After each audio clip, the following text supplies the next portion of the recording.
We have some psychics today to go over, and I'm really excited for this one.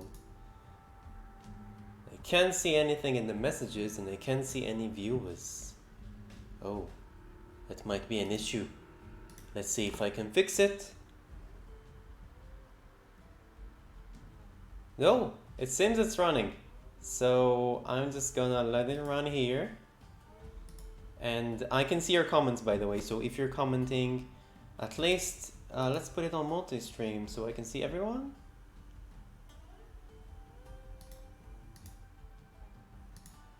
No? Yes? Anyone? Chat is being weird.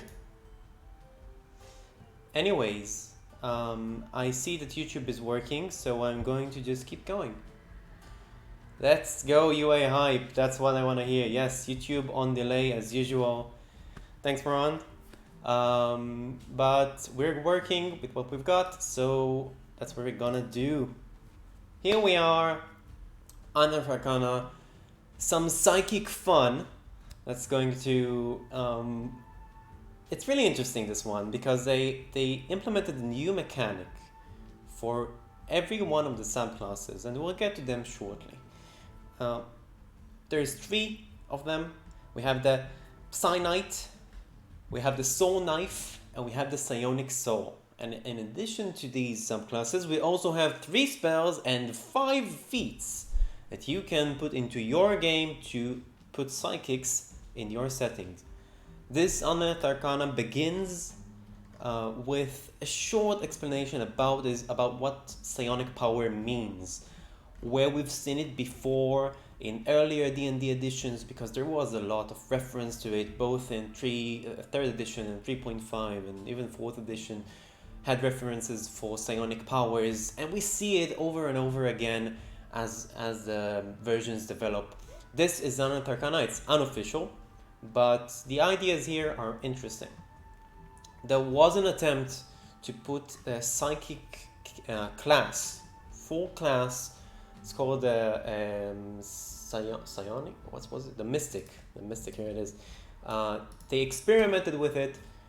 It was interesting, though very complex, and it was really hard for it not to step over other classes' territory. It was able to take these spells and abilities from many other casting classes and just take it in and use it as innate abilities, which was strong, sometimes too strong, but that's not the main issue. The main issue they've said, like I mentioned earlier, it stepped on other classes. It just did what they did, sometimes better. Why do I think they abandoned the Psionic Wizards? Well, I'm not sure exactly why they did it, because it did have some interesting things to it, but as I see psychic power, and as they explain it here, psionics are something that it's a power that comes from within, from your mind. So it's a lot more innate to your body and mind than the wizardry is, because wizardry, as I see it, is something that you learn over time. You learn how to master magic, and that's a different kind of display of arcane might. So I really like that they did it to sorcerers. I'm dressed accordingly, like some you may see. I am prepared for the occasion. The sorcerer is interesting, and we'll see all the mechanics soon enough. So we'll just skip that part.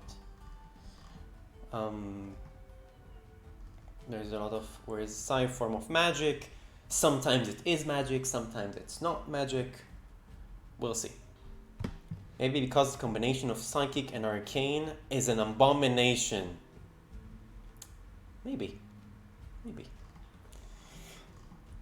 First subclass we're going to review tonight is the Psi Knight, not to be confused with the Psi Duck. Sorry. Awake to the psionic power within, a Psi Knight is a fighter who augments their physical might with psi-infused weapon strikes. telekinetic lashes, and barriers of mental force. Many Githyanki train to become such knights, as do some of the most disciplined high elves. In the world of Aethys, renowned gladiators in the arena of the Sorcerer Kings are often Psi Knights, and in Eberron, the Psionic Kalashtar view membership in this knighthood as a special honor. As a Psi Knight, you might have honed your psionic abilities through solo discipline, unlocked it under the tutelage of a master, or refined it in an academy dedicated to wielding the mind's power as both weapon and shield. Cool intro. So, third level ability when you pick this subclass is Psionic Talent. You harbor a wellspring of psionic power within yourself, an energy that ebbs and flows as you channel it in various ways. This power is represented by your Psionic Talent die. All of the classes has this talent die, so we'll go over that in a minute. But I see some people in the chat. Oh, hello Dungeon Coach, I love your things, thank you for jumping by. Yes, the shirt is awesome. Kalashtar here. Yep, Moron plays the Kalashtar. Play the Kalashtar in a one shot. They are really cool. They're a really cool race. I want to read more about them because I have something in my world that kind of relates, and I want to see if I can bring elements of that into my world. We'll see later, but that's not why you're here. The Psionic Talent, or the Psionic die that all of these subclasses use, is a unique mechanic that was implemented in this Unearthed Arcana. What happens is the following. You have a D6 that you can use to power these abilities. You are not limited by the number of times you can do that. You can use that D6 as much as you like. But if you roll a 6, the die decreases to a D4. Basically, if you roll the highest number on the die, it reduces to a smaller die. And if you roll a 4 on a D4, then you can't use your psychic abilities until you finish a long rest. On the contrary, if you roll a 1, the die increases in size up to the starting maximum die. The starting size is a D6, and as you level up, it goes up to a D8, D10, and eventually a D12. That's the basic of it. We'll see what you can do to use that die and how that changes, but it will be relevant for each of the subclasses in this Unearthed Arcana. These just come out. I'm in the dark here. These did not just come out. They're fairly new. They just came out yesterday or the day before. It's fairly new. I'm trying to do a stream whenever one comes out so I can keep you all updated. And let's see what the fighter can do with this one. So you can use your Psionic Talent die to cast a protective field with you or another creature you can see within their defeat. If you takes damage, you can use your reaction to roll your Psionic Talent die and reduce the damage taken by the number rolled plus your intelligence modifier. So it's an intelligence fighter combo here. So you can basically create a shield, like someone's getting hit with a sword, you use your reaction, roll the die, and reduce the damage. Average 3.5 plus intelligence modifier is pretty strong for a third level, and the fact that you can spam it every turn is really good. Psi Powered Leap. When you make a high or long jump, you can roll your Psionic Talent die and extend the distance of the jump up to a number of feet equal to twice the number rolled. This extra distance costs you only 1 foot of movement. So you get a boost to your movement whenever you jump. That's cool. Very thematic. I like that. And the last third level ability, Telekinetic Strike. You can propel your attacks with telekinetic force once on each of your turns immediately after you deal damage to a target within 30 feet of you. With a weapon attack, you can roll your Psionic Talent die and deal force damage to the target equal to the number rolled. So you can slash them with force energy with your blade, or like throw a knife and inflict force energy. I imagine there's like Gitzerai that's concentrating, and you see his sword like emanating with force energy as he strikes. That's very cool. I like that a lot. I said Gitzerai, I meant Githyanki, but I guess Gitzerai can do it as well, right? So they're both psionic. Let's see, chat. I really love the Psi Dice mechanic. Yeah, it's good. Way to break stereotypes, starting with high int, aren't exactly a novelty. Fair enough. I really like the mechanic. The barrel mechanic is a nice and spicy thing to add. Yes, it's interesting, and we'll see in the future how that interacts. You can also use, there are some abilities. We'll just keep going, and you'll see, because some of the abilities actually tell you that the dice reduce once you use them, so you can play with that. It's interesting. So here, the changing the dice size. It's exactly what we've talked about. You start with a d6, can go down to a d4. It increases with the level. We won't linger on that, but we will check out the Psi replenishment. As a bonus action, you can calm your mind for a moment and restore your Psionic Talent die to its starting size. You then can't use Psi replenishment again until you finish a long rest. So it does diminish, but once every day you can replenish that power to the maximum size for the die, and that's interesting to keep things in check. So, 7th level fighter feature, Psi Knight, Psionic Trust. When you deal damage to a target with a Telekinetic Strike of your Psionic Talent, you can force the target to make a strength saving throw against a DC equal to 8 plus your proficiency plus your intelligence modifier. Unless the save succeeds, you can knock the target prone or move it up to 10 feet in any direction horizontally. So that's when you activate this ability, right? The Telekinetic Strike. With the Telekinetic Strike. So yeah, you can strike someone from in melee or from afar and then either pull them towards you or push them away from you, or like in any direction horizontally. That's really cool. You can attack someone from a distance and actually bring them into melee with you. That's interesting. That's a nice combo that you can pull off there. Alright, the Telekinetic Movement is another ability. If your Psionic Talent die is available, you can move an object or a creature with your mind. As an action, you target one loose object that is a large or smaller, or one willing creature other than yourself. If you can see the target and it is within 30 feet of you, you can move it up to 30 feet to an unoccupied space that you can see. You can pull allies. I wonder if that this movement provokes attack of opportunity. It doesn't say specifically, but it usually says what it doesn't. So I think it's DM's judgment there. But you can move to willing targets or objects. That's cool. Alternatively, if it is a tiny object, you can move it to or from your hand.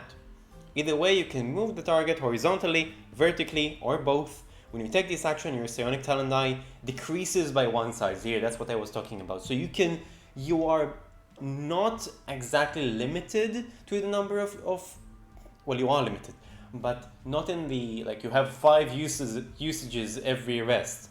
You can theoretically do it more than 2 times or 3 times if you roll a natural 1 on the die and increase the die back to the higher tier. So you can do it more and more, and that's an interesting. I like this mechanic a lot. 10th level, the psionic energy flowing through you has bolstered your mind and body. You have resistance to poison and psychic damage, and you are immune to the poisoned condition. That's nifty. That's good. Use the Force. Yes. That works so well as a Jedi. Too well, maybe. That's good. Okay. Movement that the character has no agency over does not provoke attack opportunity by default. You know, I think you're right. But the character agency, she can... That's true. That's also very correct, Navat. So this has to be a willing target that you can move. So this might provoke attack of opportunity, one would argue. Alright, 15th level ability, Bulwark of Force. You can shield yourself and others with telekinetic force. As a bonus action, you can choose creatures which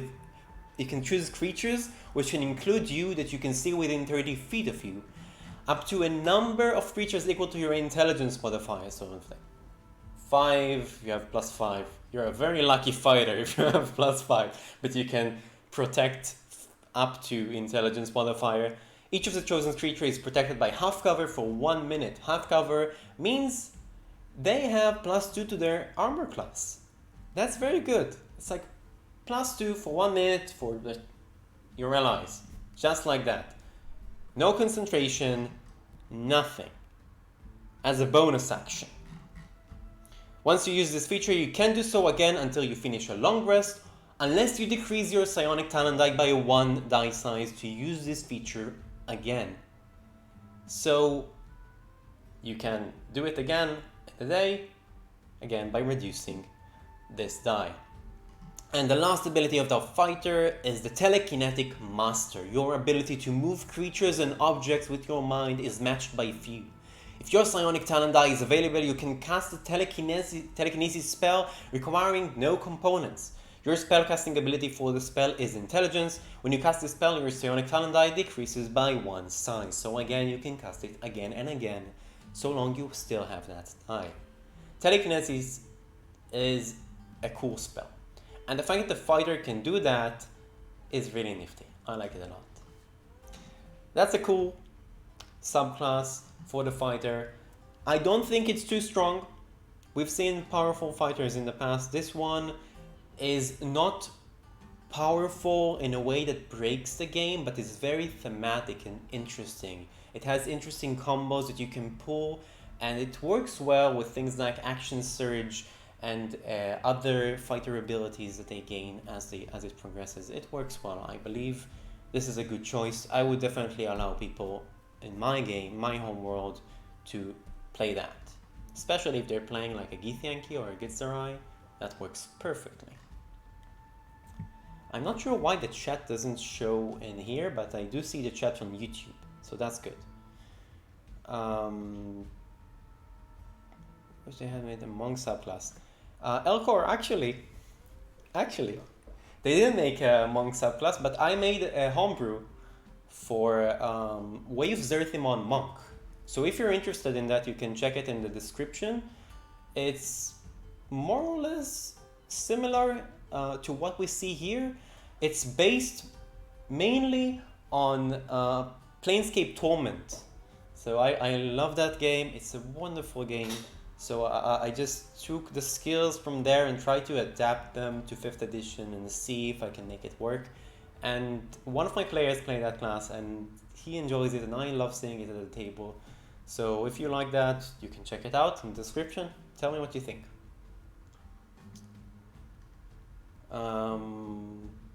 Let's go to the Rogue next. The Rogue subclass is called the Soulknife. Now we've seen the Soulknife before in a previous release, but they've changed it. Let's see what they did this time. Most assassins strike with physical weapons, and many burglars and spies use thieves' tools to infiltrate secure locations, whereas a Soulknife strikes and infiltrates with the mind, cutting through barriers both physical and psychic. These rogues discover psionic power within themselves and channel it to do their roguish work. They find easy employment as members of Thieves' Guild, though they are often mistrusted by rogues who are leery of anyone using strange mind powers to conduct their business. Most governments would be happy to employ a Soulknife as a spy. As you would imagine, they are very useful. Amid the trees of ancient forest in the material plane and in the Feywild, some wood elves walk the path of the Soulknife, serving as silent lethal guardians of their woods. In the endless war among the Gith, a Gitzerai encouraged to become a Soulknife when stealth is required against the Githyanki foe. And in the world of Aethas, a Sorcerer King often turns to a Soulknife to eliminate an enemy, just as an insurgent Soulknife seeks to undermine that Sorcerer's King's rule. As a Soulknife, your psionic abilities might have haunted you since you were a child, only revealing their potential as you experienced and experienced the stress of adventure. Or you might have sought out a reclusive order of psionic adepts and spent years learning how to manifest your power. Let's see. Psionic Talent. Same mechanic, same die, increases in level as before, but they can do different things with every level. Such a wonderful mechanic, really, I love it. Psi Bolstered Knack. When your non-psionic training fails you, you can tap into your psionic power to help. If you fail an ability check using a skill or a tool with which you have proficiency, you can roll your psionic talent die and add the number rolled to the check, potentially turning failure into success. That means that your rogue will, starting from level 3, will have a d6 handy to add all to these ability checks. Very, very handy, very powerful, and very interesting. Psychic Whispers. You can use your psychic ability to establish telepathic communication between yourself and others. Perfect for quiet infiltration. As an action, you can give yourself and at least one other creature the ability to speak telepathically with each other. When you do so, roll your psionic talent die and choose a creature you can see, up to a number of creatures equal to the number rolled. So I rolled 3, and I can choose 3 allies. For 1 hour, the chosen creatures can speak telepathically with you, and you can speak telepathically with them. To send or receive a message, no action required. You and the other creatures must be within 1 mile of each other. A creature can't use this telepathy if it can't speak any languages, and a creature can end the telepathic connection at any time. No action required. You and the creature don't need to speak a common language to understand each other. That's cool. You don't need to speak a common language means you have this united, it's a thing that can bridge all the gaps. You can use that on people you meet that you don't share a language. It's a creature, so you're not, it's not just humanoids, you can do it on pretty much any creature. Here's the changing the die size, the same thing, exactly the same. Sign replenishment, exactly the same. Let's see what's happening in chat. Thank you for liking the stream. Yeah, chat is acting really weird in the stream, but I can read your comments, so I'll respond to them on YouTube. So if you're seeing this on Facebook and want me to respond to your messages, jump in YouTube and we'll see, and I can see everyone here. Mechanics themselves are cute, nice adaptation of newcomer mechanic, which I appreciate. It's not too complicated. Yes, it's simple, and it has a lot of potential and you can play with it a lot. And that's what I like. Very ambiguous. What if a check has multiple levels of success? How would the DM convey that? Would that count as a failure and be eligible for this roll? All right, so that's a good question. I feel like it's something that's the DM can determine, but what I do, if there's different levels, like on 15 you get that you get this much information. If you roll 20 or higher in the score, you get all the information. So someone rolled a 16, did he fail? Yes and no. So I'd say these are actually 2 different rolls that occur simultaneously. So their roll is relevant both for the DC 15 and DC 20. So they succeeded on the DC 15 roll and failed on the DC 20 roll. So if I were to call, that would be my call for that try. I think it's actually neat. It can solve binary problems that require a momentary boost. That, I'm not sure what you mean by that, Navad, but we'll see. Maybe you'll clarify in chat. Anyway, let's go on to see what else this psionic rogue can do. Oh, did we speak about that? Yes, we did. All right, here, Psychic Blades. Oh, this is an interesting one, guys. You can manifest your psionic power as shimmering blades of psychic energy. When you are about to make a melee or ranged weapon attack against a creature, you can manifest a psychic blade from your free hand and make the attack with that blade. This magic blade is simple weapon with a finesse and thrown properties. It has normal range of 60 feet and no long range. And on hit, it deals psychic damage equal to 1d6 plus the ability modifier used for the attack roll. The blade vanishes immediately after it hits or misses its target, and it leaves no mark on its target if it deals damage. After you attack with the blade, you can make a melee or range weapon attack with the second psychic blade as a bonus action on the same turn, provided your other hand is free to create it. The damage die of this attack is 1d4 instead of 1d6, so you can throw this psychic shuriken or daggers or whatnot, or attack with a blade and dagger in melee. That's cool. That's just neat. You can never disarm this rogue, and he can go into places like unarmed. I'm unarmed. You can't find any weapons on him, but he's always armed.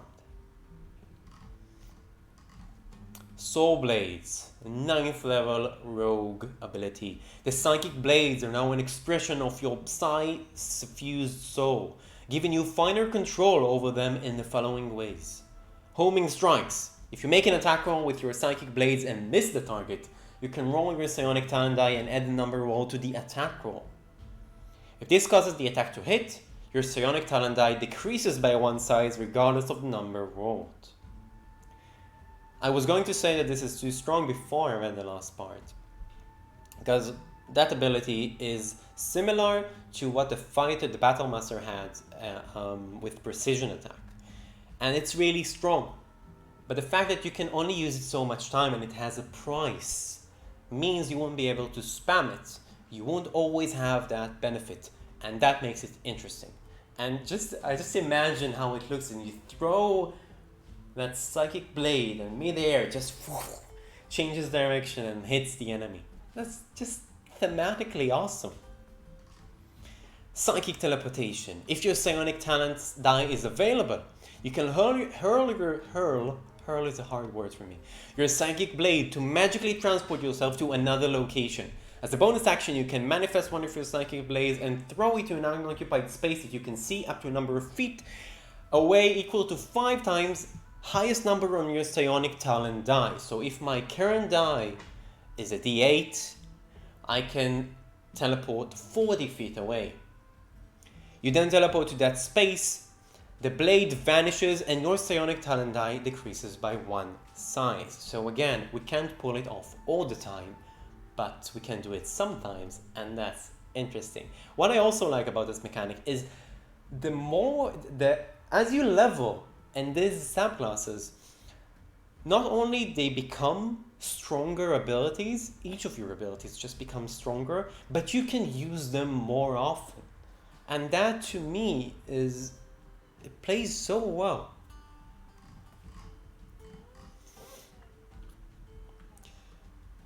Alright. Chat, what you got for me?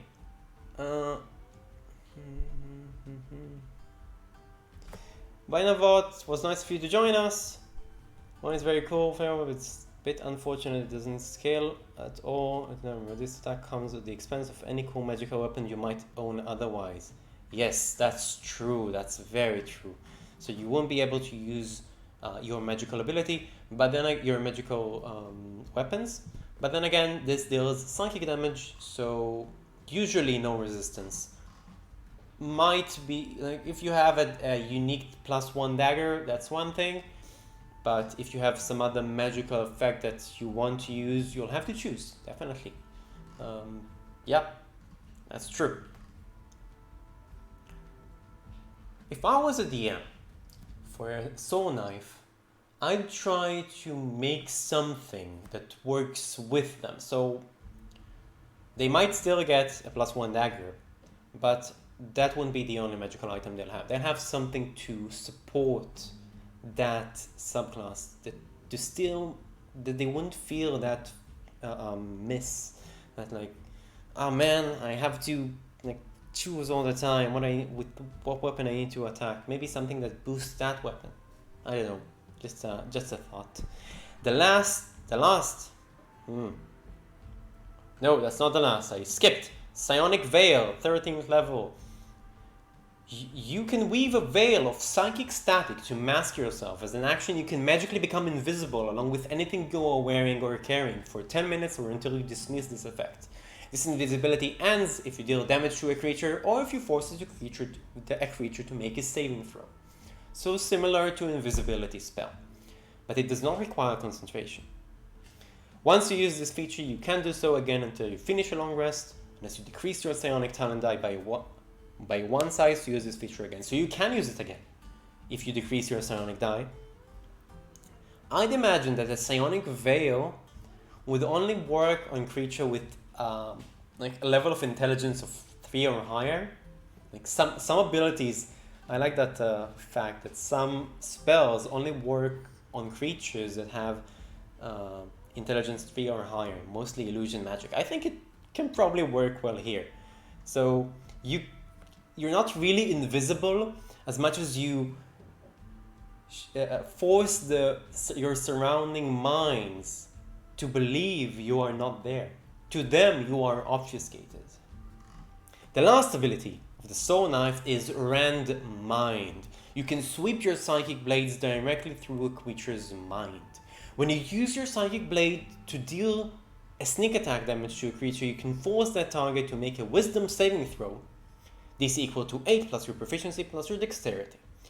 Unless the saves succeed, the target is stunned until the end of your next turn.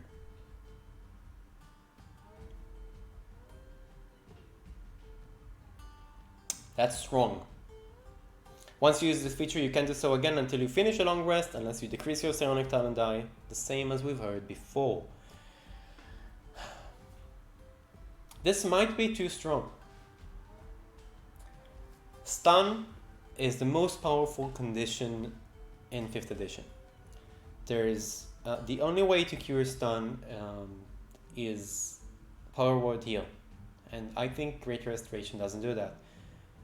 Most of the other conditions you can remove with Lesser or Greater Restoration, but Stun is strong. It is the 17th level ability, might be a bit too powerful, I'm not sure about that. We'll put a question mark here and move on. I'll let you decide. What do you think, chat? Is it too powerful? Is Rend Mind too powerful? Alright. Hi, I can't read your name. Psychic Blade is cooler than a magic weapon. No wounds. That's true. That's so true. You can just... Someone died out of pure shock. That's amazing. Changeling, Charlatan, Soulknife. I want that character. Yes, I want that character. Alright. The next one is the Sorcerer. We have the Psionic Soul. One day, a light blazed forth within you, the illumination of psionic power. Your mind now simmers with this power, the full extent of which you won't fully grasp for years to come. You can touch other minds with it and alter the world around you, but using it to control the magical energy of the multiverse. Will this power shine from you as a hopeful beacon to others? Or will you be a source of terror to those who feel the stab of your mind and witness the strange manifestations of your might? Among the Githyanki and Githzerai, the power of Psionic Soul sorcerers are revered and marshaled on both sides of the Gith War. In Eberron, many Kalashtar dream of discovering this origin's abilities within themselves, and in Aethas, more sorcerers are born with Psionic Soul than with any other source of power. In the glades of primeval woods touched by the Feywild, children sometimes awaken to the wonders of psionic power. And in the communities that survive firearms incursions, some folk are mutated into horrific aberrations, while lucky few not only remain themselves, but also discover the psionic energy now suffuses their minds. As a Psionic Soul sorcerer, you can decide how you acquired your powers. Were you born with them and did they manifest throughout your childhood, or did an extraordinary event later in your life leave you shining with psionic awareness? So they've put a table of psionic origins, 10 possible ways to get that, and These are all cool. Some of them mentioned here before, others not. We won't go over them, but they are all interesting. It could be anything from aberration, fey, psychic innate ability, something else. You can check it out later in the description. I want to go over the mechanics and really see how the class works. So the first level, you choose that feature. You harbor a wellspring of psionic power within yourself, an energy that ebbs and flows as you channel in various ways. This power is represented by your psionic talent die. Same, exactly, mechanic, again, wonderful. You can unlock the ability to cast a mind-oriented sorcerer spell you don't already know. After meditating for 10 minutes, roll your Psionic Talent die and choose a sorcerer spell of a level for which you have spell slots and that it is school of divination or enchantment. You know the chosen spell for a number of hours equal to the number you rolled. So you can choose any spell from the sorcerer spell list that you can theoretically cast even if you don't have it. Just like that, and have it for a few hours. That's just cool. Sorcerers in general do not have a lot of room to play with their spells. They don't have a lot of them. They can cast a lot of spells, but their variety is limited. So you can only pick a number of spells equal to your level or less even. So you need to be very picky with your spells. And the fact that you don't need to pick any enchantment or divination is really strong. Psychic Sorcerer. When you cast a spell, you can use your mind to form it, rather than relying on words, gestures, and materials. To do so, roll your Psionic Talent die. The spell then requires no verbal component. And if you roll the level of the spell or higher, the spell doesn't require somatic or material components either. You don't need subtle spell with that. You can just cast them without verbal components. You just look at someone and they're, I don't know, what spell just happens on the target. Like even a cantrip, like a conjure fire, they just look at them and they start to burn, or just their mind is assaulted by a complex illusion and nobody will know. You're just there in their room. I just love it. That's cool. Telepathic Speech. Similar to the Rogue, I think you can form a telepathic connection between your mind and the mind of another.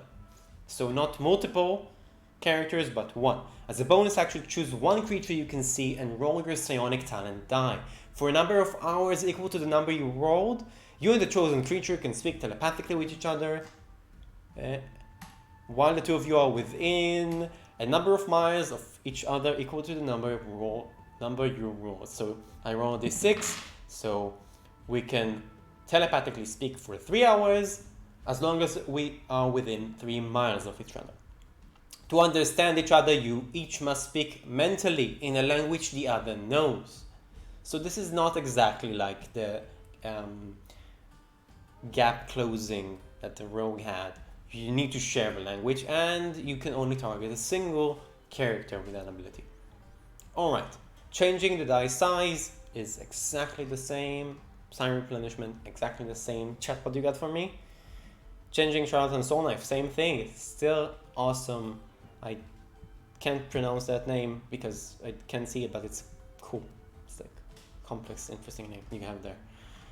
Next ability, 6th level ability of the Sorcerer is Psychic Strike. You have learned to channel additional psychic energy into your spells. Immediately after you deal damage to a creature with a Sorcerer spell for which you expended the spell slot, so you can't do it on cantrips, you can roll your Psionic Talent die and also deal psychic damage to the creature equal to the number rolled. You can deal this extra damage only once per turn. So if you cast a Fireball, only one target. But you are not limited to the number of times you can do that. So you can do it every turn for free, as long as you have dice. Cool. Mind over body. You can now use your Psi that flows through you to give your body extraordinary abilities. As a bonus action, You can roll your Psionic Talent die and spend 1 or more sorcery points to magically transform yourself for a number of hours equal to the number rolled. Until the transformation ends, you gain 1 of the following benefits of your choice for each sorcery point you spent. So I spent 2 sorcery points, I rolled my die, I got 1. For 1 hour, I can choose 2 abilities of the following. You can see any invisible creature within 60 feet of you, provided it isn't isn't behind total cover. You gain flying speed equal to your walking speed, and you can hover. You gain swimming speed equal to twice your walking speed, and you can breathe underwater. And your body, along with any equipment you are wearing or carrying, becomes pillable. You can move through any space as narrow as 1 inch without squeezing, and you can spend 5 feet of movement to escape from non-magical restraints or being grappled. So you can just melt through your opponents, like, ha, you can't touch me. That's cool. You can fly and without concentration. That's just interesting. I like that. It's a strong ability, not too strong, I believe. Maybe a little. I don't think so. I don't think it's overpowered. I might be a bit biased because I like that. Disclaimer here: I didn't like at all the previous Unearthed Arcana that was talking about psychics. Everything there was meh, and I didn't like the wizard. But this is wonderful. All of it is wonderful. Most of it is, I think, is balanced so far. Let's see the last ability of the Sorcerer, and then I'll have like a more solid opinion. If your Psionic Talent die is available, you can unleash your psionic power in a crackling aura of psychic energy. As a bonus action, you can magically radiate this transparent 30-foot radius aura for 1 minute or until you're incapacitated or lose the use of your Psionic Talent die. Whenever a creature starts its turn in the aura, or move into it for the first time on a turn, you can roll your Psionic die and deal psychic damage to the creature, equaling to the number rolled plus your charisma modifier. If the creature takes any of this damage, so that would mean if it's not immune to psychic damage, I suppose, its speed is halved until the start of its next turn. So it's like constant psychic scream around you, and everyone just takes damage, their ears begin to bleed, and their body moves without, can barely move, and the muscles lock, and they have a hard time moving. That's an excellent defensive ability. It can be a powerful offensive ability if you combine it with an ability that's stays in one area, like Cloud Kill. So, because you can do it as a bonus action, you bonus action activate that, cast the Cloud Kill. Their turn begins. They take the damage and the Cloud Kill, and they might not have enough movement to get out of that spell effect. So that's a nifty combo right there. It's not overpowered, it just can be very useful if you use it well.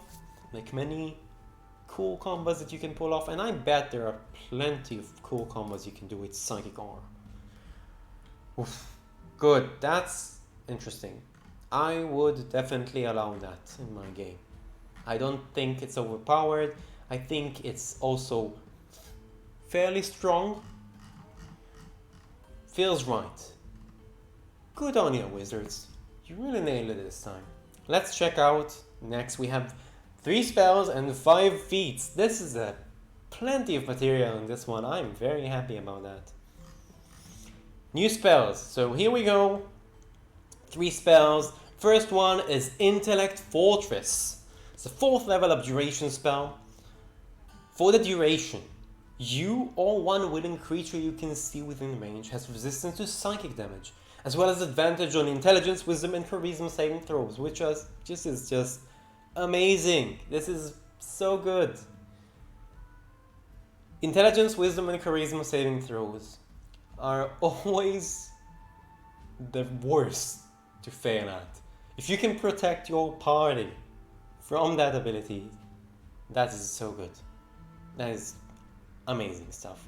And you can cast it at a higher level to target more creatures. It is concentration, which is fair. If it wasn't concentration, it would be too powerful. But with the concentration in mind, that works really well. Mindslaver is an enchantment cantrip. Yes, Mindslaver actually appeared in the previous one, I think, if I'm not mistaken. And it was very similar to this one. 60 feet, 1 action, strike an opponent with psychic energy. The target must make an intelligence saving throw. Unless the saving throw is successful, it takes 1d6 psychic damage. And the first time it makes a saving throw before the end of your next turn, it must roll a d4 and subtract the number rolled from this save. Here's the catch, here's the interesting thing. If you are a sorcerer casting Mindslaver as a quickened spell, costs you 1 sorcery point, you can grant minus d4. Inflict your enemy with a minus d4 and then cast a spell that requires a save. It's a nifty combo that works really well. The damage increases over time. This is something that the system just needed and it didn't have. I feel like, where were you? Where was this spell all this time? I needed that spell. Mind Thrust is the next one. It's a 2nd level enchantment. I like the offensive enchantment magic. Works well. You thrust a lance of psychic disruption into the mind of one creature you can see within range. The target must make an intelligence saving throw. On a failed save, the target takes 3d6 psychic damage and it can take a reaction until the end of its next turn. Cool. Moreover, on its next turn, it must choose whether it gets a move, an action, or a bonus action. It can only pick one. It gets only one of the 3. On a successful save, the target takes half as much damage and suffers none of the spell's other effects. So, damage-wise, weak, but the effect on top of it, very strong. Seriously. Some creatures, it doesn't say, I mean, here's another thing. Creatures in the monster manual usually do not have, as a bonus action, it attacks again. They have multi-attack, like fighters. But I'd argue, if they have like plenty of attacks, one of them probably uses their bonus action. So if you were to do it in my game, this will reduce one of the attacks they could do. That's awesome. That's just cool. And you can cast it on higher levels to target more creatures. You can just target everyone. 90 feet. 90 feet is a very long range. These are good spells. All of them, one after the other, just good. I got nothing to add. They're good, they're not overpowered, they're well thought out. Nothing to add here. Well done, Wizards. Really. Excellent work. Okay, let's go to the new fits next. These are all fits that relate to this, our theme here, the psychic powers that we have. Some of them require you to be able to already have psychic abilities.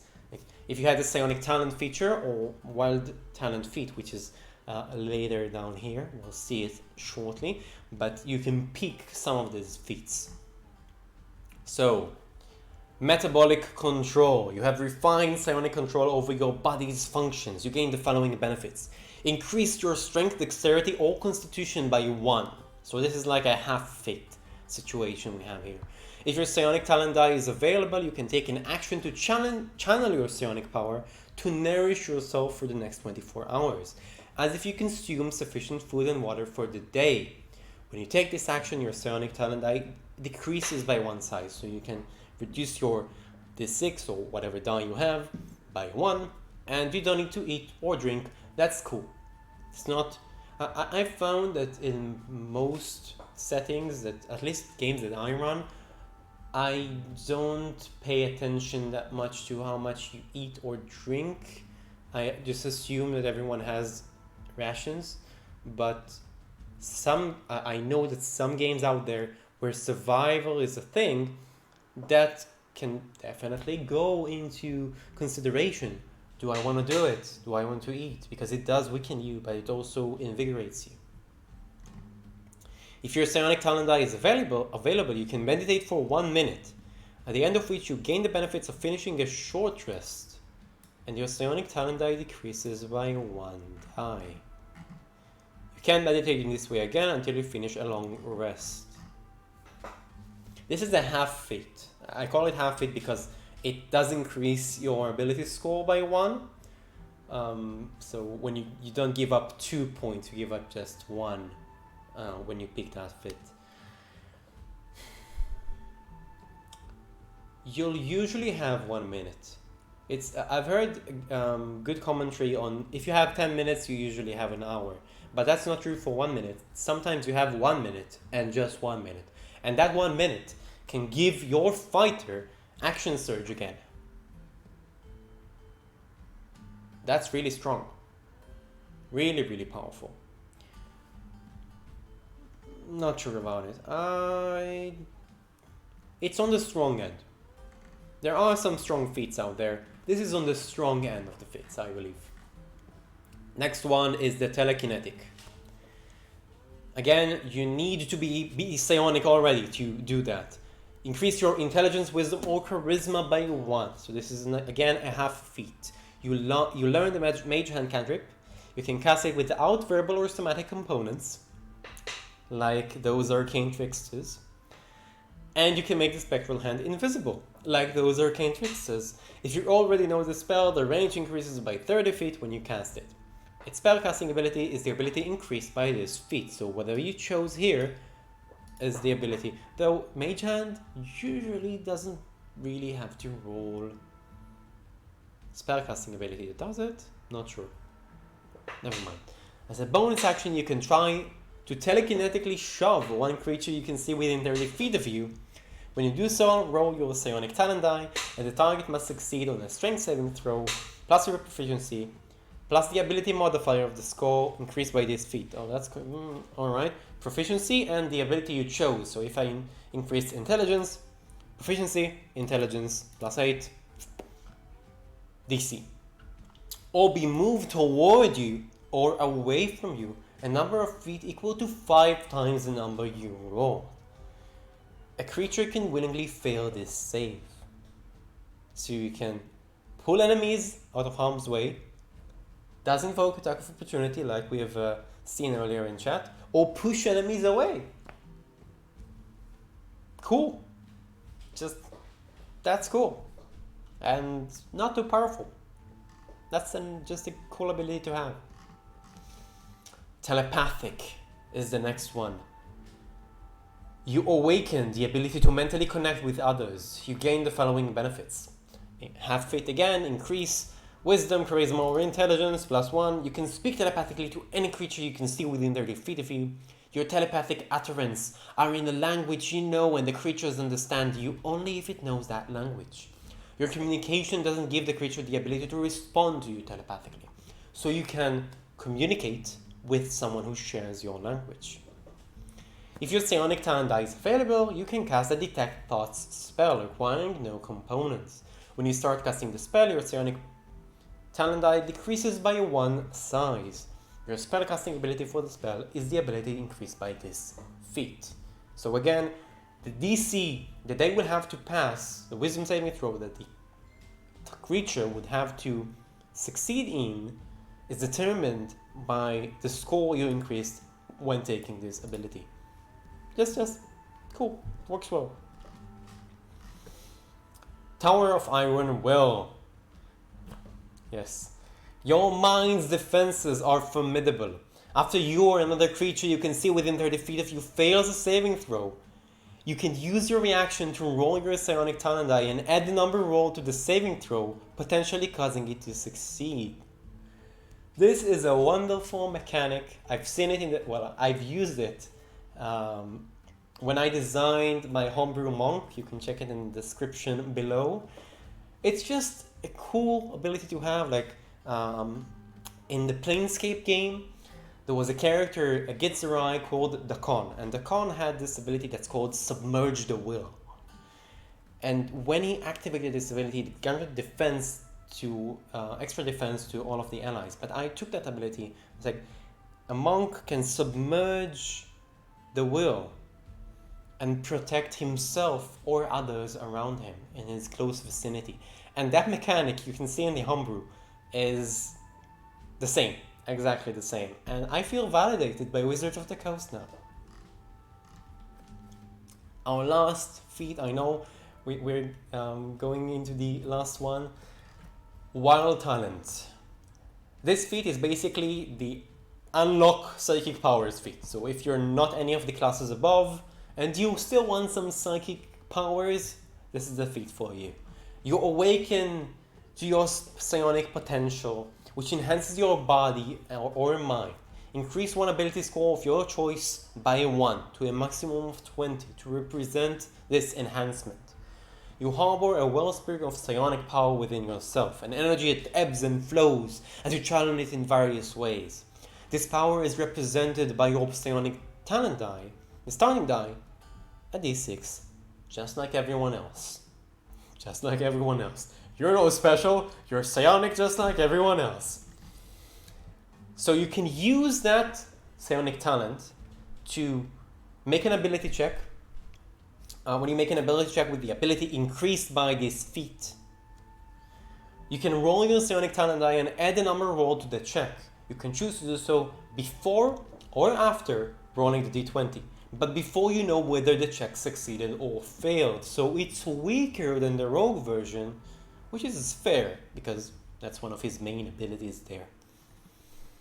And the next one is this Psi Guided Strikes. Once on each of your turns, when you hit an attack roll that uses the ability increased by this feat, you can roll your Psionic Talent die after you make the damage roll and then replace one of the damage dice with the number rolled on the Psionic Talent die. That's cool. Just, you can do that once on each of your turns. When your Psionic die is high, you can just roll it and you can replace it if you want to. So you roll the 1 on your, you have one of your d6s of your fireball, roll the 1, never mind, I'll replace it with my d12 and I'll have an 11. Of course, doesn't work with everything, just the ability that you upgraded with this feat. Here the same, changing the die size. It decreases when you roll the maximum, increases when you roll 1, and if it was a d4, when you rolled a 4, it's gone. For a while. Like the rest of them, your die increases as you level and you gain the bonus action Psi Replenishment that returns the die to the starting that you've had on your, depending on your level. That's it. I've had so much fun having you guys around. Thank you for joining me for this stream. Just having fun with this Unearthed Arcana. I just love what Wizards produces with this. I've used a lot of the homebrew content and I will keep streaming this in the future. So if you like what you've seen here and you want to see more of that in the future, consider subscribing to the channel and check out some other things. I do DM tips and other fun stuff out there on YouTube. That's it for this stream. Thank you for joining me. My name is Viad. You are all awesome. Keep being awesome. And I'll see you all beyond the screen. Bye bye.